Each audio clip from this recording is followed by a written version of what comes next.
Good evening, everybody.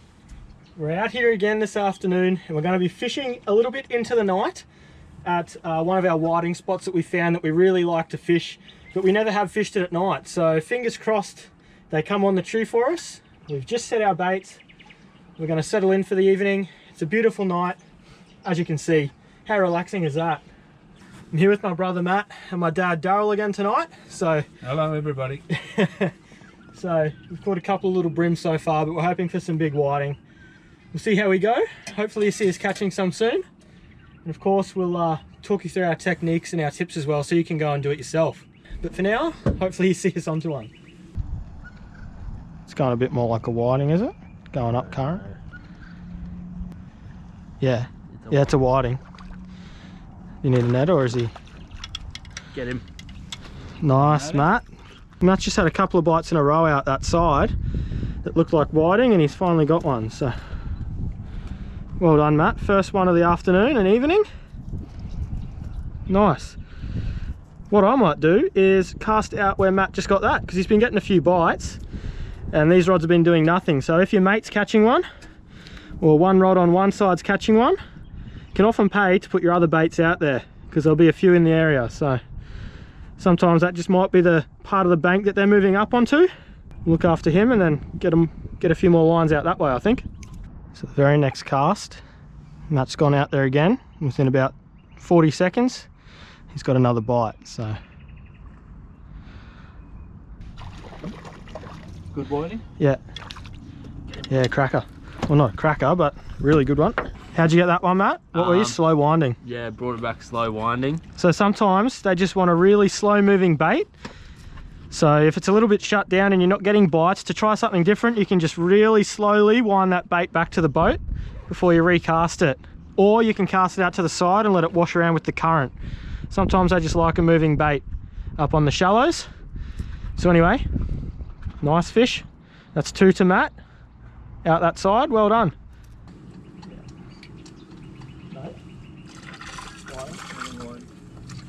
Oh. So Dad was just hopping back in the boat as I was catching that. I was just about to show you the click sinkers that we're using, which I'll show you in a second, and I accidentally dropped it over the side.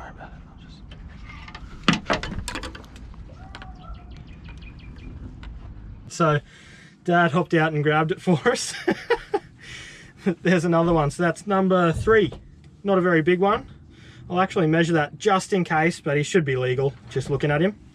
Dad's getting a bite here too. They might be starting to come on a bit. So I'll talk about the conditions and the tide in a second too for you, but another nice one there. Dad's on, I got a bite here on his other rod. Be all right. Not massive, but I got a whiting at me here too. Sorry for the shaky footage, guys. We're just trying to get organised. Mullet jumping everywhere. Matt's on again. That's a good whiting, Matt. Look how crazy they're going in the shallows. Oh my goodness. Take it easy, Matt. Take it easy. Lift. That's a cracker. That went so hard. Slow wind right near the back of the boat. Yeah, good. Keep doing it. Where's the knife? Matt's just done the slow wind again because it's been working, and he's got another bite. So hopefully he can get it. Oh, yep, it's going to take it. Yep, another one. Yes, he's on. Come on. Oh, they're going nuts in the shallows here. That's a whiting again, right? Yeah, just try and keep his head down a bit. Lift. Yes, Matt, you're on fire out there, son. It's another cracker out Matt's side. I think I'm going to do a slow wind as well, because he's got heaps of bites doing that on that side all in a row there. So seems to be working, and if it's working, you may as well do it. Another cracker. Well done, Matt. You're on fire again. We were hoping this hot whiting bite would continue after dark. Stay tuned, because a couple of interesting things happened. Take a look at this though. This is my first cast using the slow wind technique. Got it. Yeah. Yeah, it's a whiting. Lefty? Yeah, no, Oh, they're going crazy, guys. Well, Matt figured it out on the slow wind. First cast that I did it, I got one too. Sometimes it's just what they want, a moving bait. Very, very slow wind. Oh, Dad's on. Nice one, Dad. Can we get a double hook up? Yes. Oh, that's not good. Yours is good whiting? Well, it's a whiting. Yeah. Nice. I don't think we'll do. Mine's worse. Pony. Mine's worse. Oh, Dad's got a whiting. You've been going all right out that side, Dad. You got a few bigger ones? Hold that one up. Good on you. I'll just plop old mate over the back here. Every cast so far basically has been a bite or a fish. Can't catch our breath at the moment, guys, which isn't a bad thing, but that's the other one Dad just got out his side. Very nice. That's a bit better size. Alright guys, I just thought I'd jump in here really quickly for a couple of reasons. Now firstly, to explain to you the slow wind tactic that we're using. So basically it's very simple. We're just casting out and leaving our bait for a minute or two, and if it doesn't get any bites, we're simply slowly bringing that bait back to the boat. Now I wanted to bring this reel out just to show you how slowly we're actually winding. So it's literally just picking your rod up and winding like this, extremely slow and gentle until you get a bite, and then obviously you can wait and fish it out. But yeah, that slow wind tactic works really well over shallow sand flats for whiting, and it's also a great way to find flathead as well in particular. But if the whiting are a bit slow and you're not getting a bite while your baits are sitting there, try that slow wind technique, nice and slow and gentle, and often it can bring them on. Now, a lot of the time when we're fishing up rivers, we like to set our rods and just leave them and wait for a bite. The difference is this spot here is a very shallow sand flat, similar to out in the estuaries, so that's why the slow wind technique is working so well here.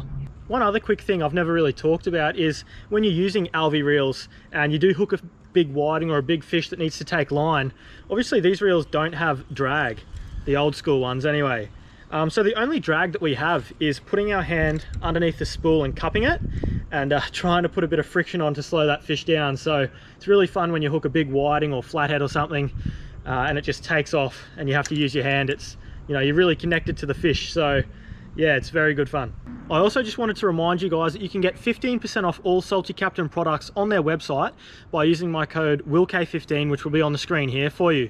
The last couple of weeks, it may not have worked if you've tried to use it, and that's just because they've been having a Black Friday sale for the last few weeks. So my apologies for that. It should be working again though by the time this video is up or within a few days. So give it a try again if you want to get 15% off Salty Captain cleaning products. I really appreciate everyone that's been using it so far. As I said, it supports me a bit, so thank you very much. All right, let's get straight back to the fishing action and see what happens as we head into the night. So we're only fishing a shallow bank here, guys, which whiting absolutely love, and they move up onto those banks to feed on the run-in tide. Now you can catch whiting on the run-out tide as well, especially up the rivers where the water runs into that sandbank. However, at the moment, the water's filling up in behind the boat here. We're actually beached trying to anchor here, or bottomed out. It's that shallow. The water's filling up around us now, and those whiting seem to be moving up on this bank to feed. So run-in tide is definitely a good time to chase whiting in the shallows, and it's really fun, as we've seen with a couple of the fights. They go really hard in this shallow water in the current as well. So the bites have slowed down all of a sudden, but hopefully they pick up again. I spoke too soon here because only moments later, Dad had another solid hookup out his side. That's a nice whiting, Dad. Yeah. Another nice one out Dad's side. He's getting the quality at the moment. He's letting that one, casting it out and letting it wash around with the current, and they're hitting it as it's coming around. So now what usually happens is you turn your back on the rods and that's when you get a bite. So I'm going to bleed this fish. Whoa, hit. One on. Yep, hit. Got him. Oh. That wasn't a whiting. Stingray. Yeah, busted you, I I think. think it broke, yeah.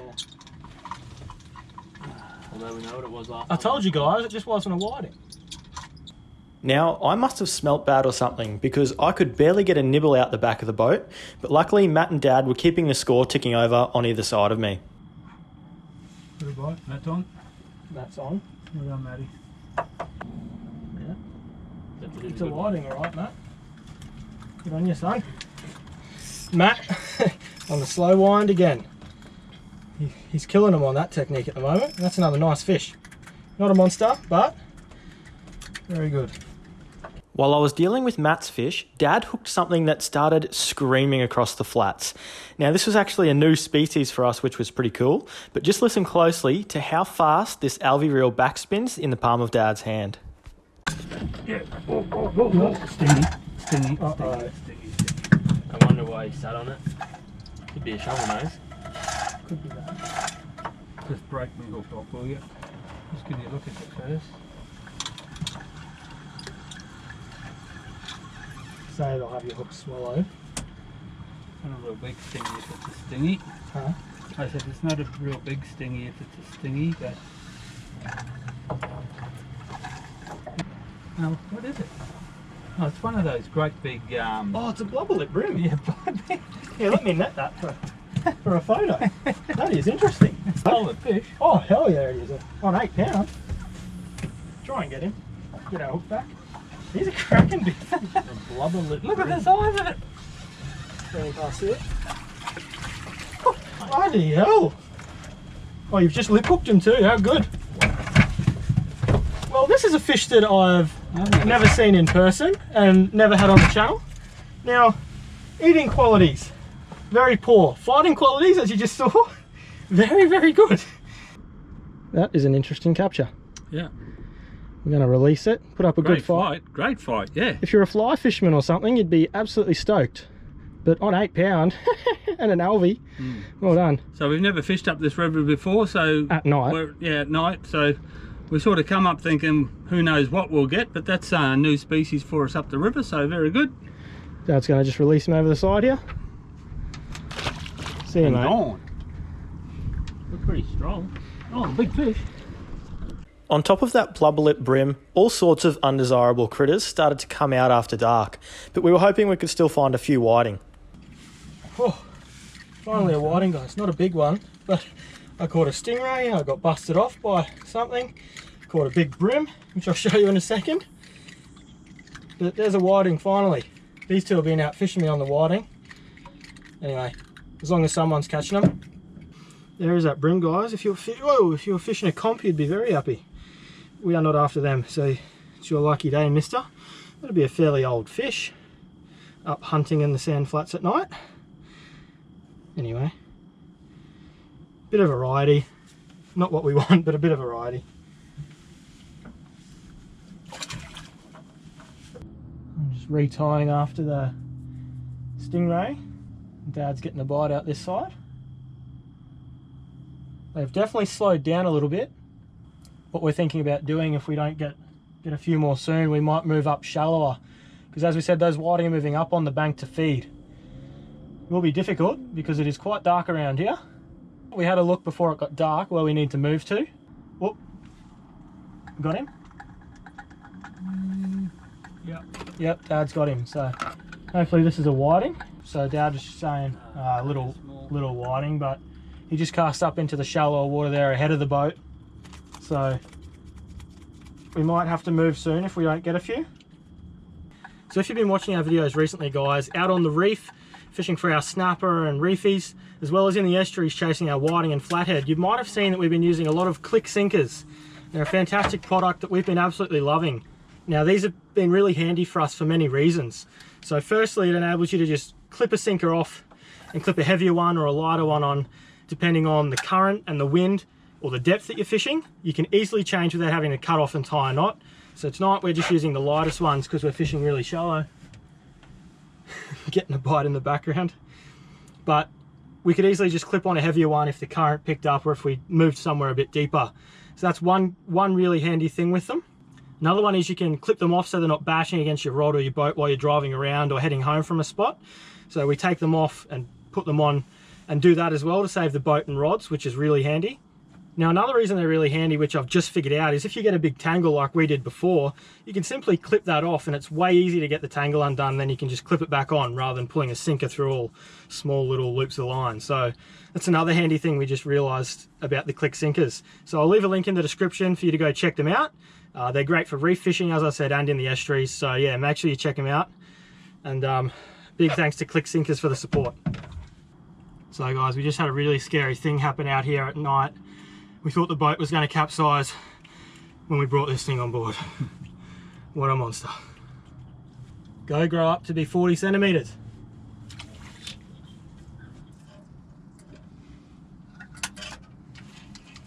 Sounded like it. That's better. Bit better, yeah, it'll be legal, I think, if it's a whiting. The big ones aren't here to play. Well, there's been a few good fish. There's been a lot of small ones. We're thinking about making a move, as I just said before. There's a lot of small ones and crap like brim have moved in. I think the bigger whiting might have moved up on the bank a bit more, so measure this one, bud. Alright guys, we've just moved up a little bit further on that bank, but as I said earlier, when it was still light, we looked at where we had to go, so we think we're roughly in the right position. We've moved up shallower anyway, so fingers crossed we get a few here. Dad's just going to have dinner, so I was just matting myself for a couple minutes, and we'll take turns having dinner. After we moved, the first thing that I got was another pesky stingray, but I had to hand the rod off to Matt because my other rod got a bite and it looked more like a whiting. Yeah, okay. This is a whiting. Should be legal too. Yeah. Nice whiting. There we go.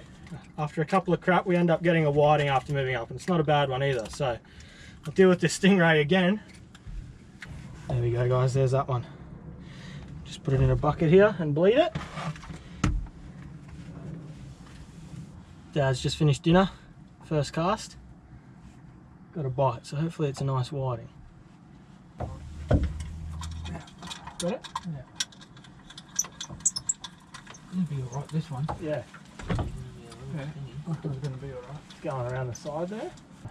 Ooh, Oh, yes. Net. get the net yet for this one, I think. After the good, so just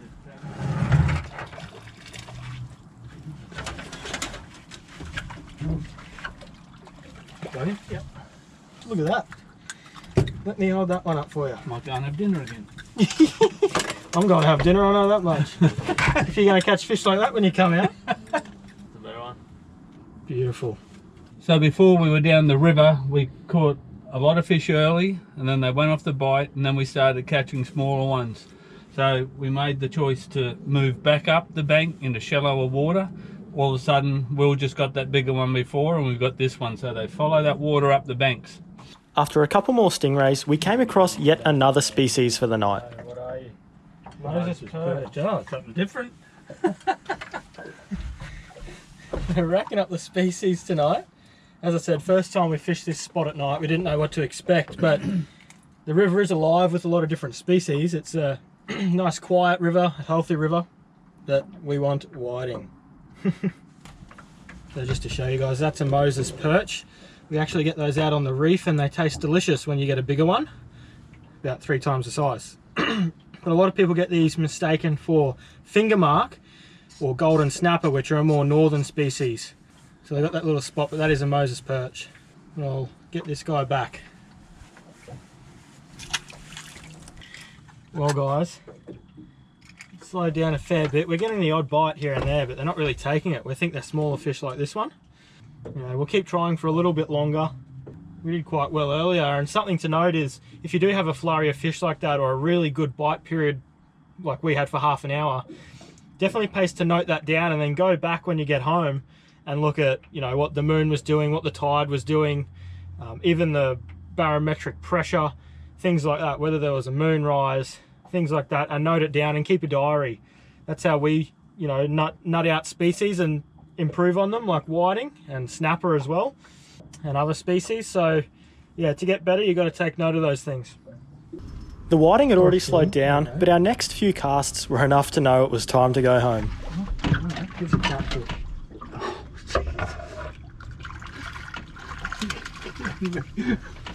Add that to the list of rubbish report tonight. Oh my goodness. For that one. You're kidding me. We are going so good. Well guys, I get a lot of messages and comments from people thinking that we just go out every time and everything works perfect. We have an amazing session every time. And don't get me wrong, we've had a great session and that's a great bag of whiting we've got, but at the same time we do experiment a lot like we're doing tonight, trying something new, and sometimes you get rubbish like that or things don't go to plan. So just because you see us, seems like we're always catching fish and always getting these amazing big fish or big bags of fish. It's not always like that, and we do have to work hard to learn things as well and trial new things. So that's what you're seeing us do tonight. Hopefully no more catfish. Ooh, that's not a whiting. Let it run. Me. Just what we wanted, to lose a hook right before we're about to leave. Oh yeah, that's a big stingray there. Come on. Come on, turn his head. He's coming up the bank. Putting the hurt on him on the 8 Coming count. on the bank. He's coming, what's going on? Does it feel like a stingy or a fish? Ah, big flatty. That is how you you end a night on a high. Not. Oh well, time for home. We'll talk to you in the morning. Well, that brings us to the end of the video, guys. That catfish and stingray, it was time to go home when they showed up. Now, was it worth it staying out after dark? Fishing wise, it definitely slowed down, which is interesting. We thought it might absolutely heat up, as we'd had some good afternoon bites at that spot before, but hadn't fished into the night before. So it was a little bit disappointing that the fishing slowed down, but we had to do it, we had to try it to know. Now, some rivers, such as the Nerang, fish really well at night, and others, for example the Coomera River, fish better in the day. So I couldn't explain it to you, I don't know the science behind it, but yeah, we thought we may as well try this spot that we found a few years ago after dark for once and see what it was like. We might try it again in the future, maybe on a different moon phase or something like that, but it definitely didn't light it up on this night. As I said in the video, to know these things, you have to give it a crack. So even though it wasn't great after dark and all sorts of critters came out, we still learned something, so you still got to take the positives out of it. That's part of fishing. I hope you learned some tips in this video and enjoyed the action. If you did, make sure to subscribe and leave a like rating. Leave a comment with any questions or thoughts, and share it with your mates if you think it could help them. Till next time, tight lines, happy fishing, and thank you so much for all the support on all the videos lately. I really appreciate it. Cheers, guys.